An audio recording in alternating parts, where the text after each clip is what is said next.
ভারী বৃষ্টি ও পাহাড়ি ঢলে দেশের বিভিন্ন এলাকায় বাড়ছে নদ নদীর পানি। বিপদসীমার উপর দিয়ে প্রবাহিত হচ্ছে কয়েকটির পানি।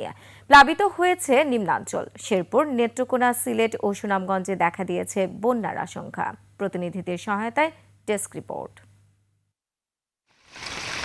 জ্যৈষ্ঠের শুরুতেই 3 দিন ধরে দেশের বিভিন্ন স্থানে থেমে থেমে বৃষ্টি হচ্ছে। সবচেয়ে বেশি বৃষ্টি হয়েছে সিলেটে। ভারতের মেঘালয় ও আসামে টানা ভারী বর্ষণে সিলেটের সীমান্তবর্তী নদীগুলোতে ঢল নেমেছে। গোয়াইনঘাটের পিয়াইন ও ডাউকি নদীর পানি বেড়ে প্লাবিত হয়েছে নিম্নাঞ্চল। বৃষ্টি ও পাহাড়ের ঢলে নেত্রকোনার সোমেশ্বরী, কংস, উদ্বাখালী সহ সবকটি নদীর পানি বাড়ছে।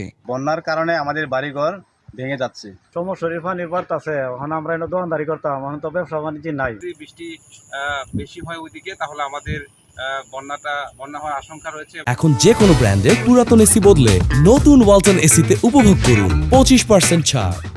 বন্যা মোকাবেলায় স্থানীয় প্রশাসন নিয়েছে প্রয়োজনীয় ব্যবস্থা।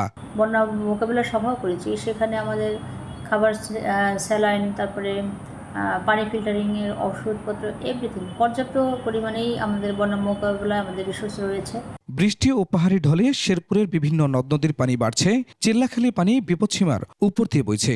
দেখলাম পানি একটা কম, ওখানে দেখলাম পানি খুব বাড়তি। আমগরে চিল্লাখালী নদীর পানি সকাল থেকে অনেক বাড়তেছে। পানি উন্নয়ন বোর্ড জানিয়েছে, বৃষ্টি অব্যাহত থাকলে জেলার অধিকাংশ নদীর পানি বিপদসীমার অতিক্রম করতে পারে। 3 দিনের টানা বৃষ্টি আর উজানের ঢলে কুড়িগ্রামের তিস্তা, জিঞ্জিরাম, ব্রহ্মপুত্র নদে পানি বেড়েছে। চরাঞ্চল প্লাবিত হয়ে ডুবেছে বিভিন্ন ফসলি জমি। Khurshid Alam, desk report, 21 television.